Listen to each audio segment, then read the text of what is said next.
Thank you for joining us today for our virtual community meeting.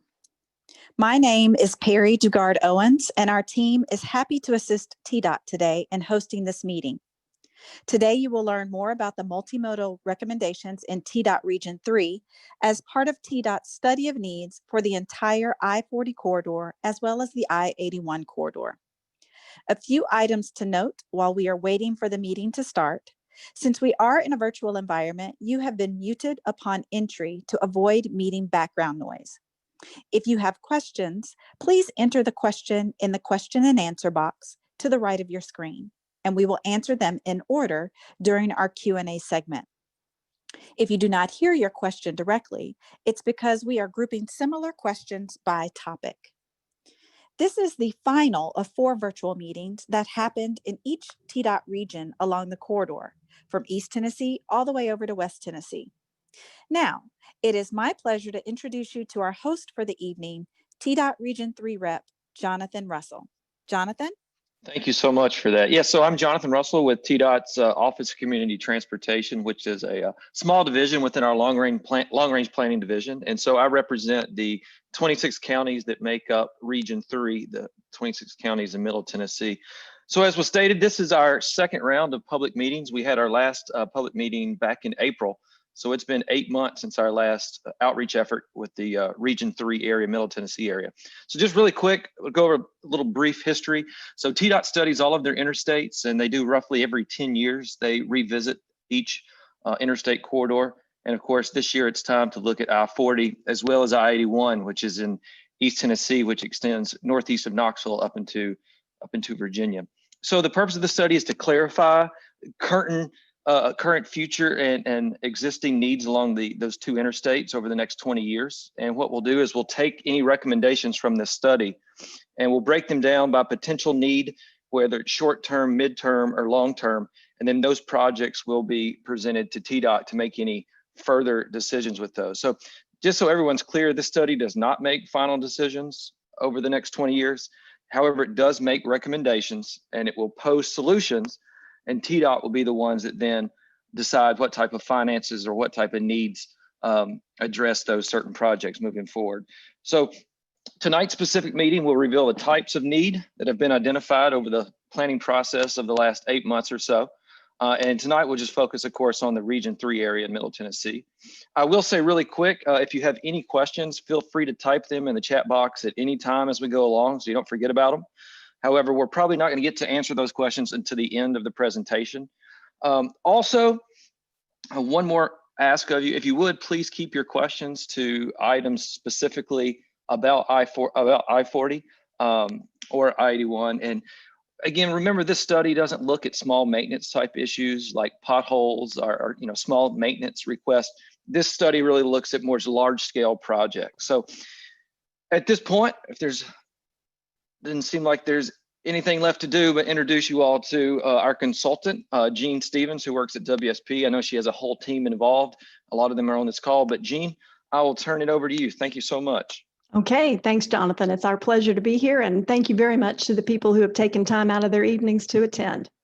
Jonathan's already covered the study purpose, so let's just go ahead and skip forward to the study area. As many of you know, this is by far the longest interstate corridor in Tennessee. It totals about 530 miles when you add I-40 and I-81 together. And as Jonathan mentioned, it spans the whole state from Arkansas on the west to Virginia and North Carolina on the east side. It passes totally through 28 counties, which you see here in gray, and connects 8 out of the states at 11 metropolitan areas. So really one of the most significant interstate corridors in Tennessee. And as Jonathan mentioned, this evening's meeting's focused on the Region 3 portion of the interstate, which runs from the Tennessee River on the west all the way to the Putnam County line on the east. This slide shows the project stages in relation to public engagement. In round 1 of the public meetings, as Jonathan mentioned, we talked about current and future interstate conditions and got citizens' input on where the needs are. And now at this meeting, we'll talk about the potential solutions. We'll be taking public comment this month through an online survey, and we'll provide that link on one of our final slides. So let's talk about the different solution types you're about to see. We've categorized them, or TDOT has asked us to categorize them according to the following. Highway expansion, and that would include things to build new lanes, interchange improvements, or maybe just interchange ramp improvements. It includes safety projects both on the I-40-81 corridor itself, as well as on the main detour routes for the interstate. Something that we like to call TSMO, which stands for Transportation Systems Management and Operations. That's a mouthful. And the idea there is it's an approach to managing the existing system more efficiently rather than just adding physical capacity. We have freight improvements suggested that help us improve the safe and efficient movement of freight and goods and support the economy. And then also transit to provide people with options if they can't or don't want to drive, and not just locally, but within regions of the state and across all of Tennessee. Now, even before this study began, there were some projects already identified for I-40 and I-81 through the IMPROVE Act that was passed by the Tennessee General Assembly a few years ago. And on this slide, you see the IMPROVE Act projects that are here in TDOT Region 3. They include the widening of I-40 on the west side of Nashville from the McCrory Lane exit over to US 70 South exit at Bellevue. They include the relocation of the Donaldson Pike interchange, a future new interchange at Central Pike in Wilson County, and the widening of I-40 in Wilson County from State Highway 109 to around US 231, the main exit for Lebanon. Although we're not focusing on these improvements at tonight's meeting, we're showing them here because it's important to keep in context that these projects are already underway or on the books at least when we're looking at other improvements to the corridor. Now on the next several slides, we'll show you a variety of recommended improvements for the Region 3 portion of the corridor. Before we start describing them, I want to preface by saying that these projects, especially the ones that are affecting the portion of the I-40-81 corridor in the core of Nashville, perhaps in the Briley Parkway loop, you might say, all of these are based on information that's currently available. As some of you probably know, there are multiple other planning studies that are addressing this part of the corridor, and some of those are still underway. So once those ongoing efforts are completed, TDOT may decide to update these corridor plan recommendations. So with that said, I'm going to turn things over to Paige Harris. She's one of the engineers on our project team to talk about the recommendations for highway expansion and safety improvements. Paige? Thanks, Jean. Yeah, so as shown and as outlined on this slide, there are numerous proposed highway improvement recommendations in the Region 3 area, as well as projects currently underway that Jean just mentioned, and those have been carried over to this slide.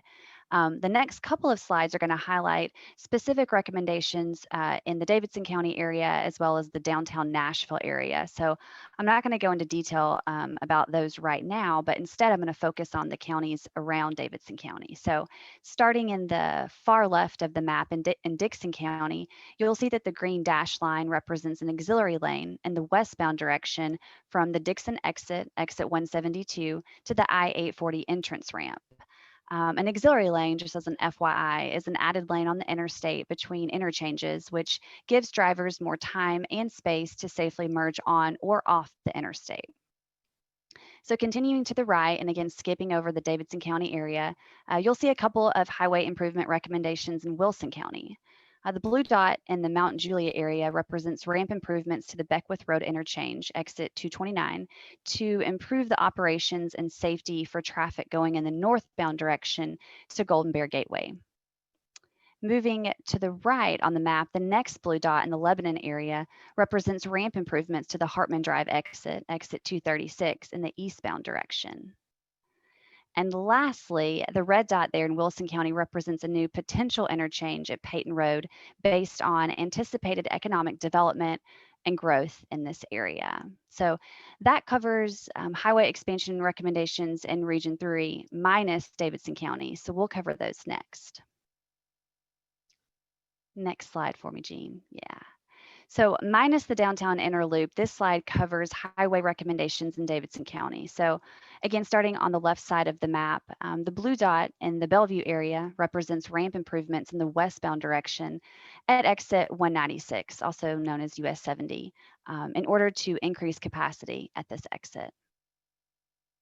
Continuing to the right on the map, the yellow dot represents interchange improvements at exit 199, Charlotte Pike, to provide overall operational and safety enhancements.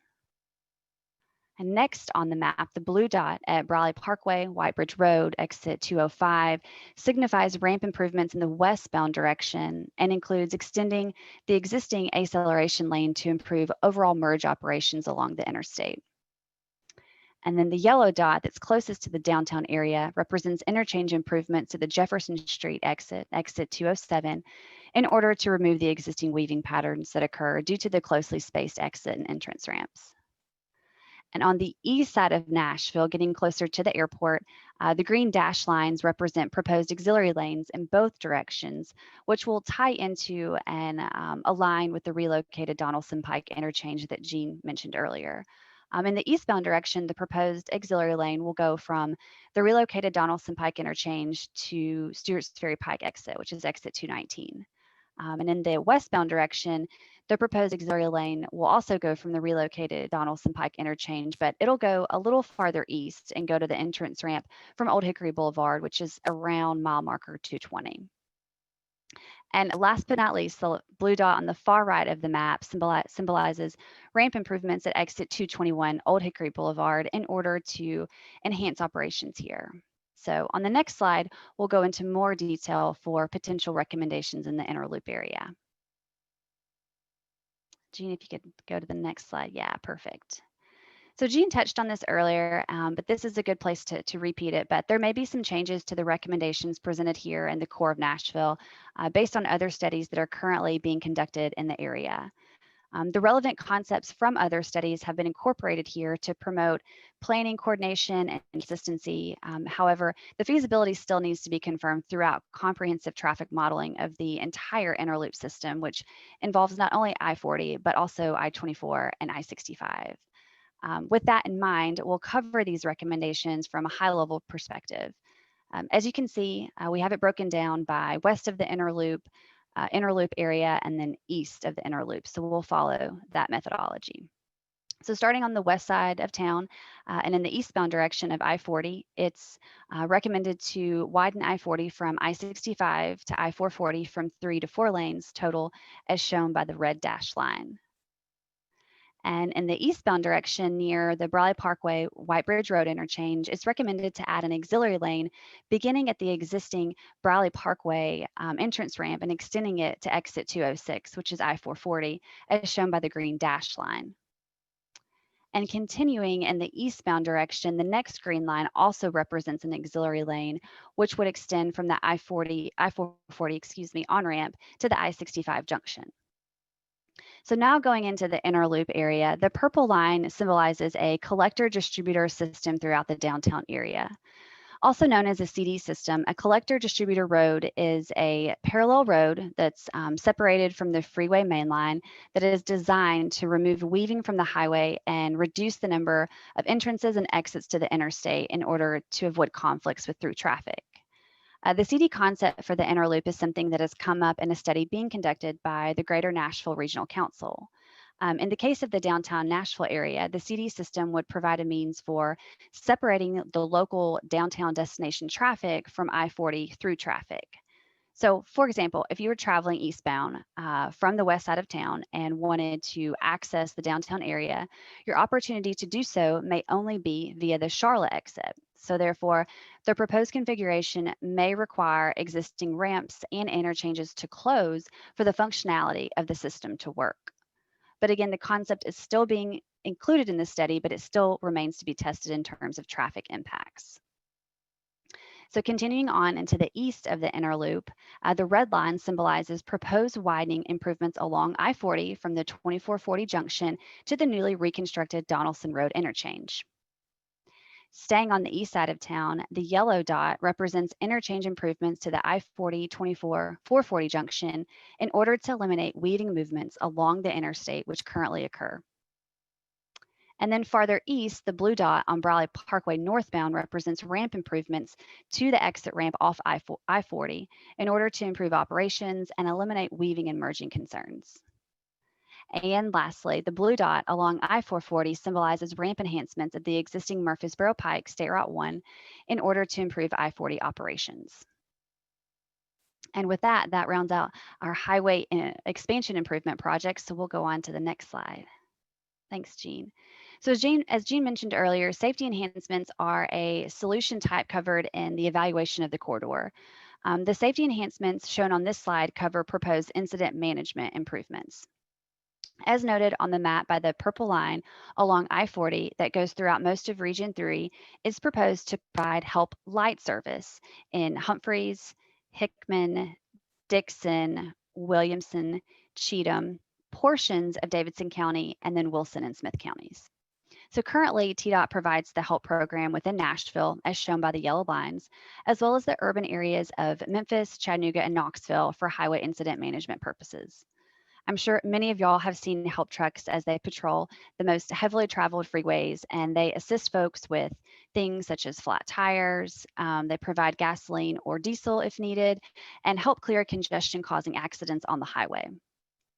Help Light would be somewhat an extension of the program that's currently in place, but Help Light trucks would not patrol continuously, but instead they would be called when needed. And so it should be noted too that the western portion of Region 3 is much less populated compared to other areas of the corridor. And so with fewer population centers nearby, it is particularly important to have the ability to detect incidents and dispatch a responder if needed. Next slide for me, Jean. Thanks. So in addition to incident management improvements, there are additional safety recommendations in Region 3. Along I-40 main line, there are 2 safety recommendations. Shown by the red line in Cheatham County, it is proposed to add a truck climbing lane in the westbound direction from mile marker 185 to exit 188, which is State Route 249. This recommendation is actually a proposed solution that's been carried over from the previous study that was completed in 2008, and it still warrants the need for improvement based on the existing grade. Continuing east and closer to the downtown Nashville area, the other safety recommendation along I-40 is from the Brawley Parkway exit, exit 204, to exit 206, which is I-440. This section of the interstate was flagged based on the number of rear-end crashes here, and it may benefit from a Q warning sign or some type of similar safety countermeasure. And in addition to improvements along the corridor, there are also some safety improvement recommendations to the detour routes, which are utilized when an interstate diversion is in place. These detours are determined by TDOT and outlined in their incident management plan for each region. So again, starting on the left side of the map, the green line that goes through Humphreys and Hickman counties represents improvements to State Route 230 from State Route 48 to State Route 13. Continuing east and in Wilson County, the next safety recommendation is proposed along State Route 265 Central Pike from Mount Juliet Road to State Route 109. The next green line in Wilson County represents, which extends to Smith County, includes safety enhancements to State Route 141 from State Route 26 to the county line. And lastly, in Smith County, it is proposed to provide improvements to US 70 North from State Route 264 to the Smith-Putnam County line. And so specific safety countermeasures for these routes would be tailored to each route by looking at very specific things such as the terrain, geometric alignments, crash data, in order to determine the appropriate safety approach for each. And so with that, I'm going to now turn it back over to Jean, who's going to cover the remaining slides. Okay, great. Thank you, Paige. And I want to mention as we phase into our next set of slides here, please do feel free as we go, even though we're not going to stop and answer questions yet. If you've got something in your head and you think you might not remember it later, please feel free to type it in the Q&A box. All right, let's talk about that TSMO stuff, transportation management and operations. It's generally, as we said, trying to manage existing facilities in ways that improve their efficiency. A lot of times that can delay the need to physically expand the facility. And although it could involve technology, it doesn't have to. And I'll give you an example.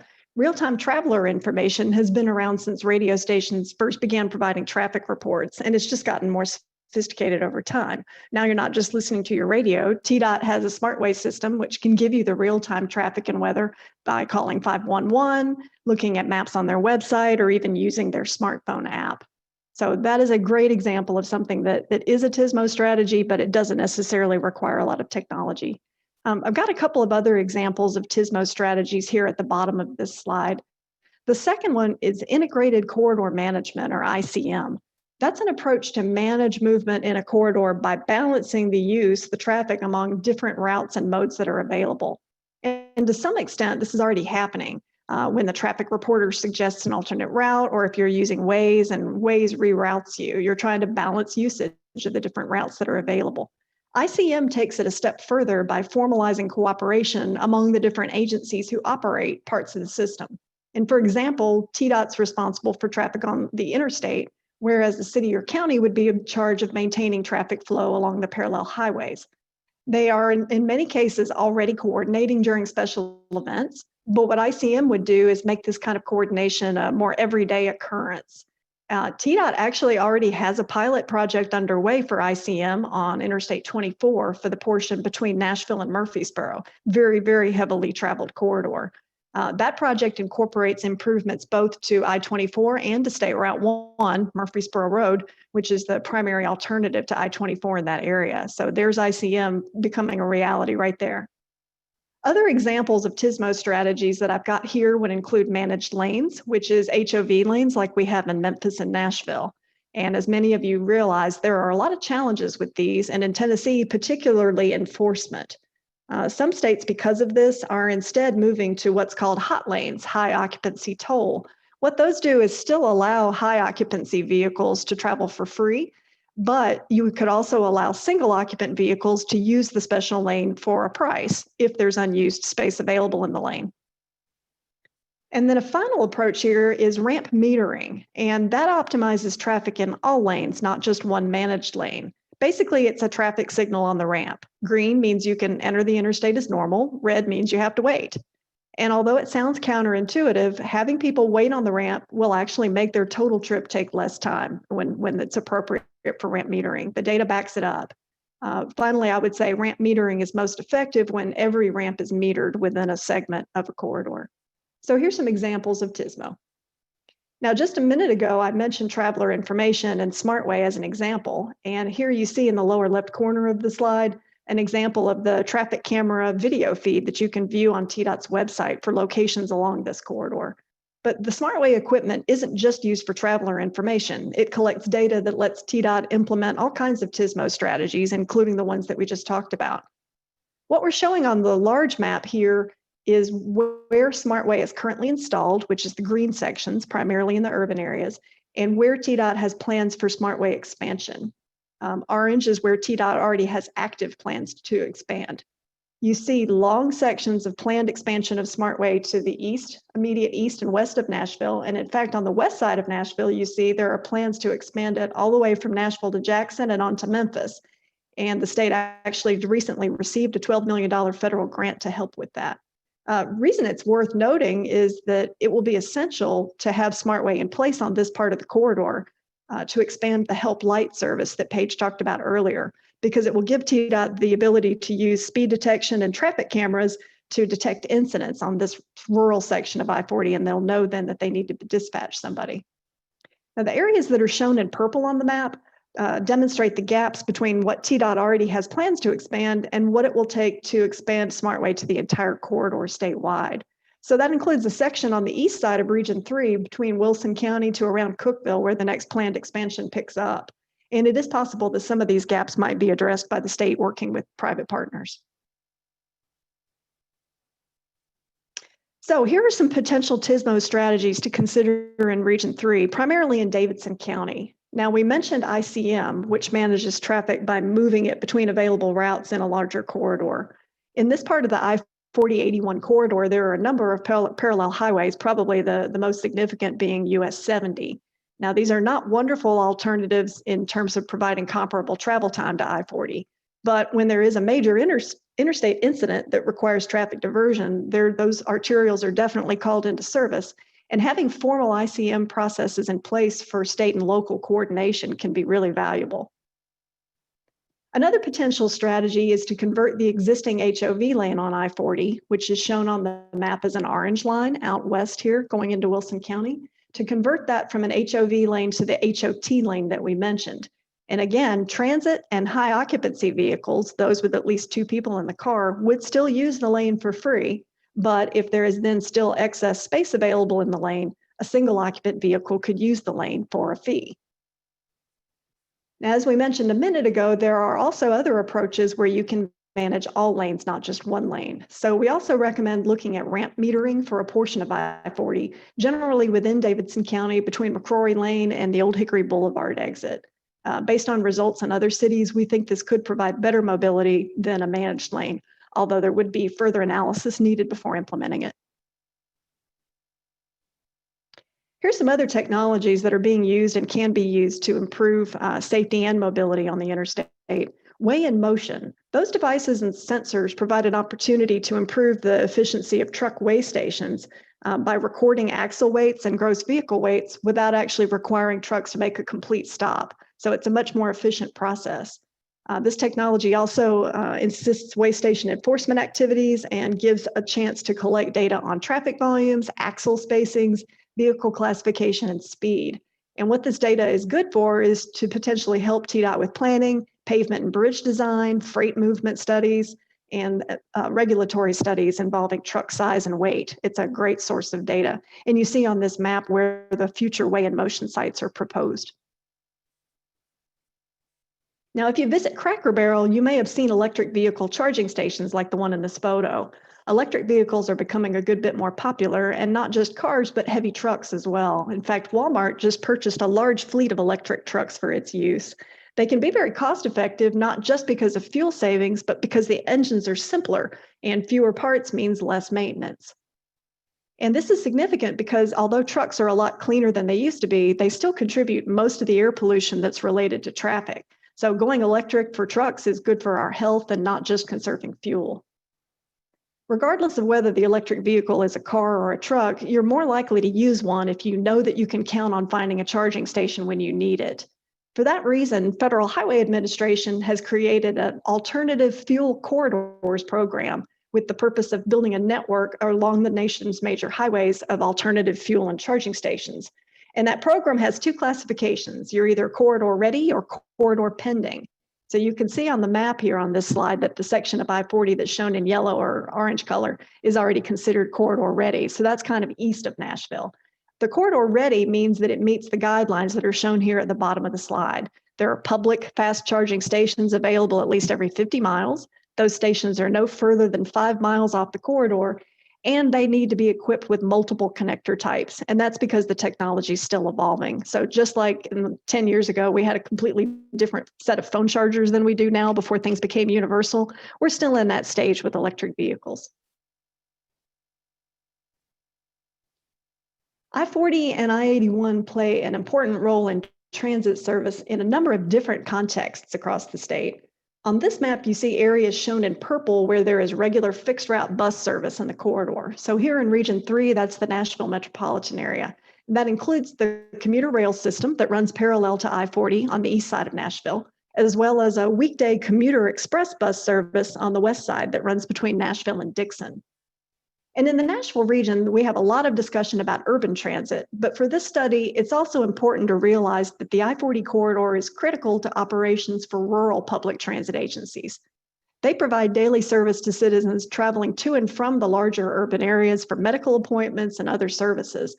The rural agencies typically travel in and out of Nashville every day, and they probably use I-40 more than the city transit agencies do. Transit operators and riders can benefit actually from a lot of the same infrastructure improvements that Paige presented earlier.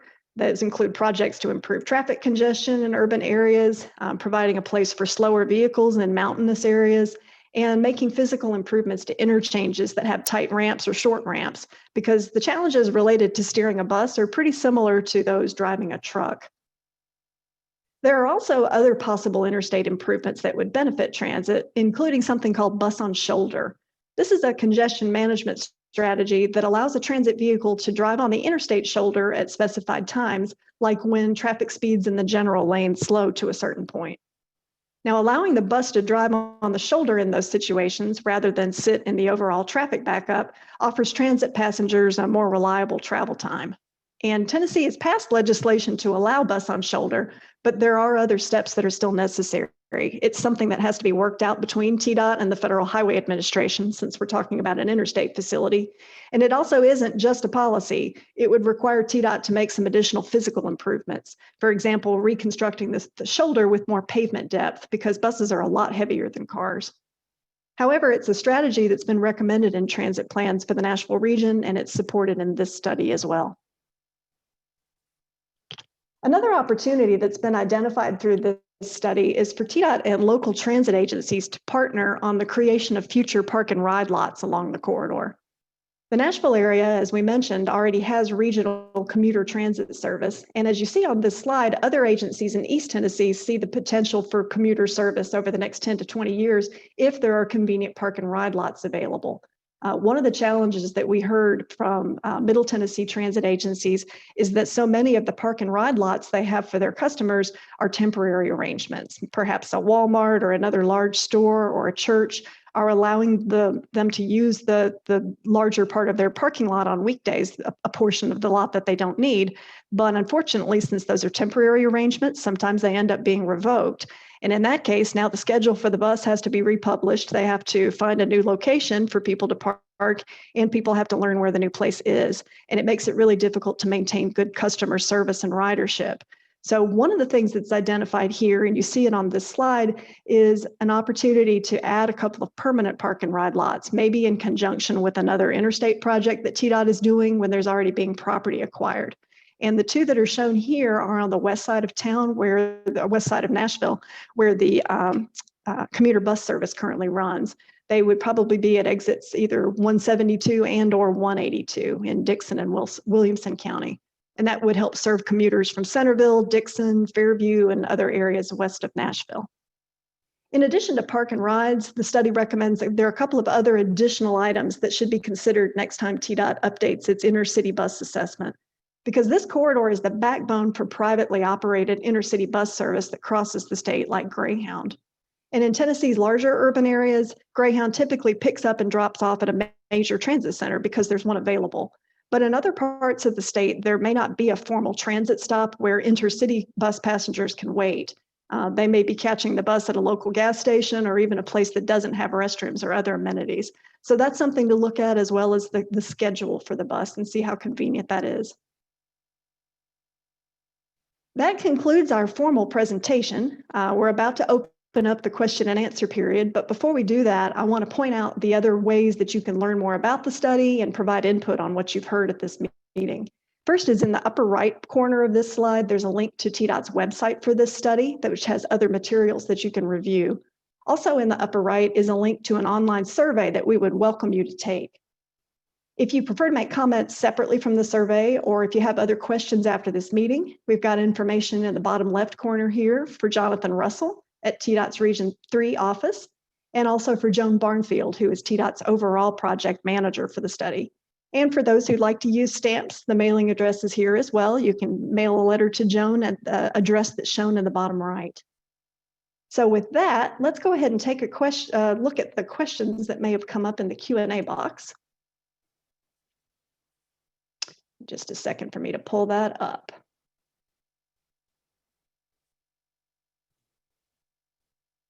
What questions have come in? Okay. Question is there a similar session scheduled for the Region 3 portion of I-65? There actually was an I-65 study completed a year ago, I think. About a year and a half ago. Yeah, okay, so that one has been studied, and I guess that study, Jonathan, is available on TDOT's website as well? Absolutely.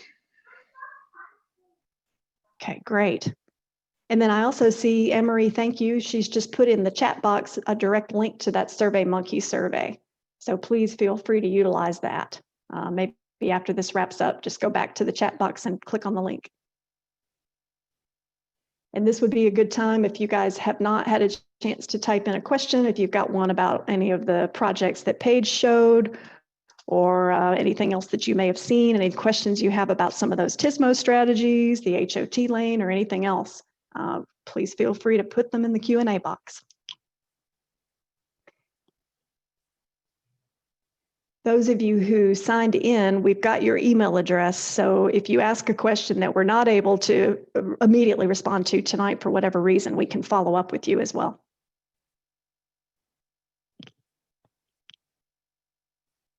Okay, here's one question. Chris, I think this one might be for you. Chris is our expert from the Atlanta office in TSMO. And the question is, if you do an HOT lane, how can you enforce it? How can you detect how many people are in the car? That's one of the best questions we ever get on HOT lanes is how do you enforce it? And I can tell you that they've been around for many, many years, well over a decade. And basically, it's been the toughest thing to do to enforce the lane. You've got to do two types of enforcement. One is the toll payment enforcement. That's actually fairly easy and very mature technology. We use a picture of the license plate to be able to either issue a citation or request the toll from somebody who has not identified themselves as an HOV. There are now, though, some additional things that are being done. The one I'll go ahead and talk about first is being piloted right now on I-10 and I-110 out in Los Angeles, and it is using a couple of cameras that are very sophisticated cameras. Comes from 3M, their research folks, and they claim that they are able to determine how many people are in the car, whether they be in the front seat or in the back seat. Now, having said that, in Tennessee, I think you're going to need to have a law change to allow that to occur, because I believe that any type of enforcement through cameras is not currently allowed. The other way, you've heard the phrase, there's an app for that. And sure enough, there are now 2 apps to help determine the occupancy of a vehicle. One is called Go Karma, and basically you put a very small little Bluetooth device that can talk to the tolling agency, and that Bluetooth device looks to see how many Bluetooth devices are in the vehicle. And if there are sufficient amount, then it says, congratulations, this is an HOV. Now, it does have routines in there that prevent you from just leaving several Bluetooth devices in your car all the time. I'm not, well, I think I know how it works, but I haven't gotten specifics from Go Karma, so I'm not going to speculate. The second one is called Ride Flag, and basically it's rideflag.com. The other is gokarma.com, but they spell karma with a C instead of a K if you want more information. Ride Flag uses, they call it facial differentiation. Basically, you take a picture of the folks that are in the car. The picture never leaves the phone that took the picture, but they basically compute a numerical value for the face based on things like distance the eyes are apart, nose length, that kind of thing. And if the basically there are more than the HOV requirement or the HOV requirement in the car, it reports that you are in fact an HOV. To prevent people from just hopping in the car and then hopping out, they do occasionally audit at the end of a ride and ask that you show the same people again. And just in case you've got an idea that you could bring a picture in and use it, usually the app will actually ask you to make some kind of change, like to smile. That's the way it's done. It actually is much, much better this year, really in the past 12 to 18 months than it has ever been before. It's doable. Gene, I think I went long enough on that one. That was great, Chris. I appreciate it. It's amazing what we can do with technology now. It is. All right, we've got another question here talking about rail. Let me take the second part of this question first. Has the state considered cross-state passenger rail similar to what's provided and available in North Carolina? I thought this question might come up, actually. TDOT did an evaluation of passenger rail, specifically high-speed rail, back around 2010 when the federal government was developing its national high-speed rail plan and making grants available to selected states. The findings at that time was that the market was pretty limited because Tennessee's not a highly populated state compared to Florida, Georgia, North Carolina, for example. and that our best chance at becoming part of a financially viable high-speed rail corridor was to be part of a larger multi-state through movement that connects a lot of larger population centers on either side of us. For example, a trip that goes from Atlanta to St. Louis or Chicago has to pass through Chattanooga and Nashville. So our best shot at getting high-speed rail is because we're on the way to somewhere else that people want to go, is a nice way to put it. So that plan in 2010 concluded that it was unlikely that conditions over the next 20 years would create enough ridership to support the expense of constructing a passenger rail line that connects all the cities in the I-40-81 corridor. For example, it's not on the way to Atlanta, but that state passenger rail plan is 10 years old, so it could potentially be updated to see whether conditions have significantly changed. I think the other thing to keep in mind is COVID is shifting a lot of our travel behavior right now, and it may take a couple of years to see how many of those shifts are lasting changes. I think that that's a very good question. The second part of the question was asking about reconnecting freight rail lines from Monterey to Rockwood in the hopes of diverting some long distance freight trips off of 4081 onto the rail system. That also has been studied multiple times. And what the conclusion has typically been is that the grades, those of you who drive I-40 down Rockwood Mountain understand just how steep that is. And the reason that that rail line isn't heavily used is because it's so hard to pull those grades, and it is really expensive to reestablish any gaps in the track that have been allowed to occur over the years.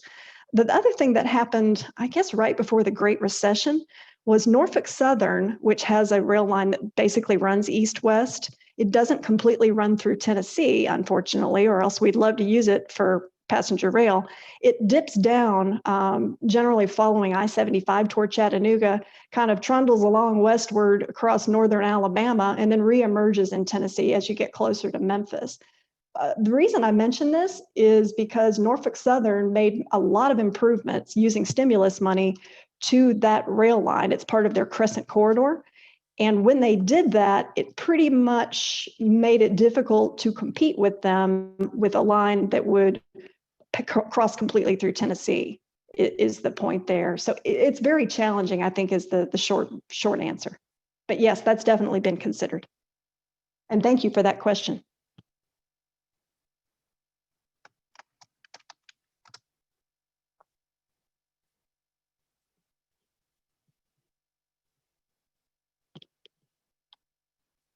All right, what other questions may be on your minds? We saw a nice comment from someone who said they hadn't not joined a TDOT presentation like this before and they really enjoyed it. So thank you for sharing that. It's our pleasure to be here.